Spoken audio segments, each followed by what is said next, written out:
Hello YouTube, welcome back to my channel. I am the Average Doomsday Prepping Dude.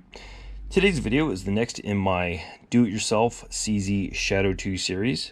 This video is going to be on how to remove and replace your trigger pin, your trigger, and the trigger return spring out of your Shadow 2 pistol.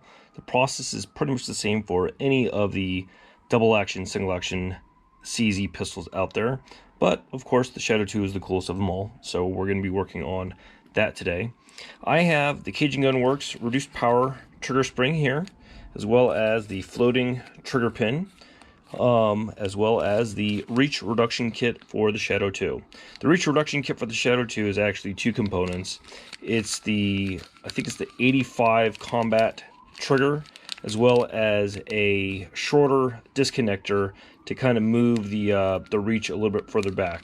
We're not going to be putting in the disconnector in today. I'm just going to be putting in the actual trigger itself because I want to talk about the sear housing and the disconnector in a different video.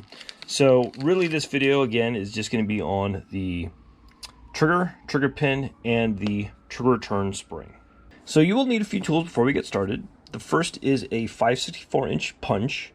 Mine actually has a little nubby at the end of it, which is great because it allows you to seat it into the side of the roll pin, and it will prevent it from slipping and scratching your frame when you're hammering away.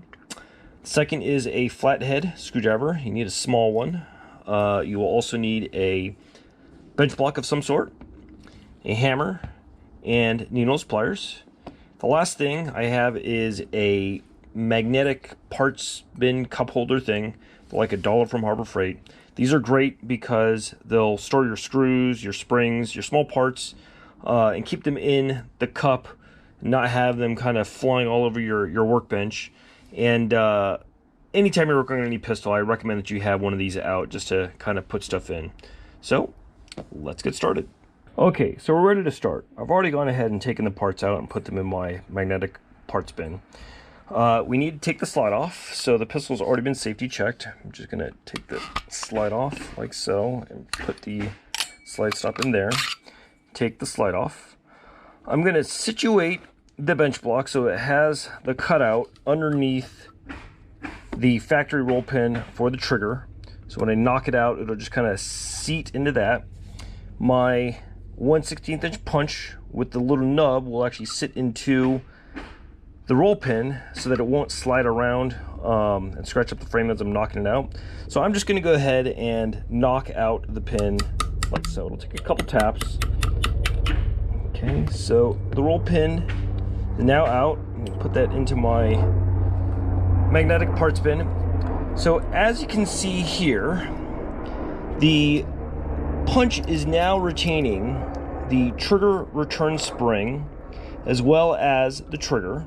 So you don't just want to yank this out because the spring is going to go flying. So what I do is I actually just flip this thing upside down and pull out, and it still went flying. Okay, so that trigger spring is gone. It shot under my workbench somewhere. I'm not going to spend the time right now to find it. So let's just kind of move on. So as you can see, the trigger right now has no trigger spring or retaining pin, so it's being retained by the trigger bar, which also sits under the sear and disconnect here.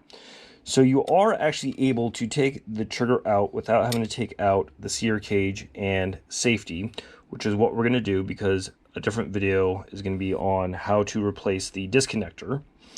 So how you do that is you can barely see it, but there is a pin right here. You can actually push that out without having to take out the trigger bar. So let's do that right now. You do need to have something very, very small. Let me see if I can find my paper clip. Paper clip will be able to get in there and just push the pin out. You can actually see it coming out. It's out now. Let's see, is it coming? It is now out. So that is how you get your trigger out without having to take out the entire trigger bar assembly, your sear cage, and your safety. So I'm going to put this back into my magnetic parts kit or parts cup. I'm going to get the new trigger ready. You want to just put the new pin that it comes with from Cajun Gunworks to the point where it's right there. So it'll be flush with this inside of the pistol or the inside of the trigger there. Once you have it like that, you're going to pick up the trigger bar again, kind of just slide this into place. It's not going to go very far because your trigger pin is now resting on the inside of the frame. Once you have it lined up, you'll then be able to, let me see if it's lined up first. Whoops, too far. Once you have it lined up, you will be able to push it in through just by gently nudging the pin into the hole, because remember, CZs have an intercut in the slide. So kind of, yep, there you go. Just like that. So now you're able to put the trigger back down.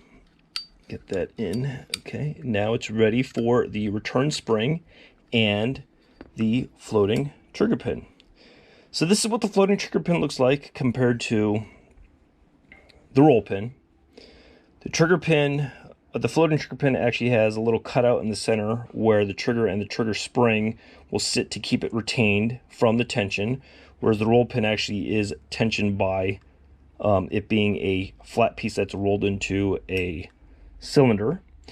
So I'm going to stick the floating trigger pin in part of the way. I'm going to stick it in from the back side here because I'm right-handed, and I'm going to get it seated, so I need to pull the trigger down to get it started. Once I can see that I pushed it in too far, but that's okay. I want to push the pin back so that it's flush to the inside of the trigger itself, like so. Once you have it like this, things are fairly simple. Okay, now I have my reduced power spring. Grab your needle nose pliers, hold them like this. The longer side is what's going to be facing forward on the frame. The shorter side is what goes into the trigger. The way I found best way to do this is, again, may not be able to capture it on camera, is push the long side here into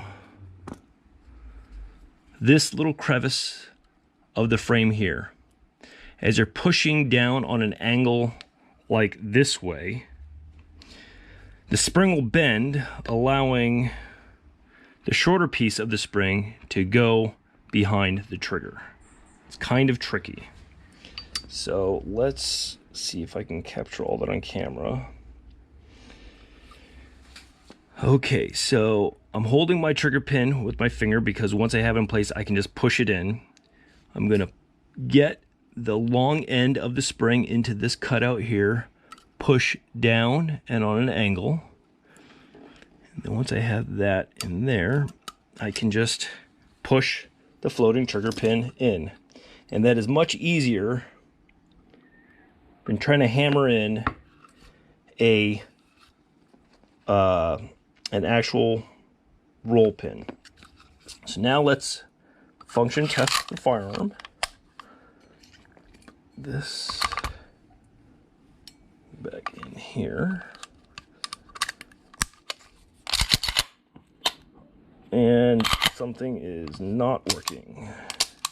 Oh, there we go. It's just caught up. So, function test works good. You can actually see that the trigger does have a different profile. The first trigger was kind of like this. This one is seated back a little bit further. So that's why that is the reach reduction trigger. So that's how you do it. The next video is going to be on putting in the next piece of the reach reduction kit, which is the disconnect assembly. That is actually going to take a little bit longer because you need to remove the whole Sierra housing, safety and whatnot. So for the purposes of replacing your factory trigger, not just on your Shadow 2, but SP01, any CZ75, this process is exactly the same. So I hope you like this, like and subscribe, and tune in next time. Thanks for stopping by.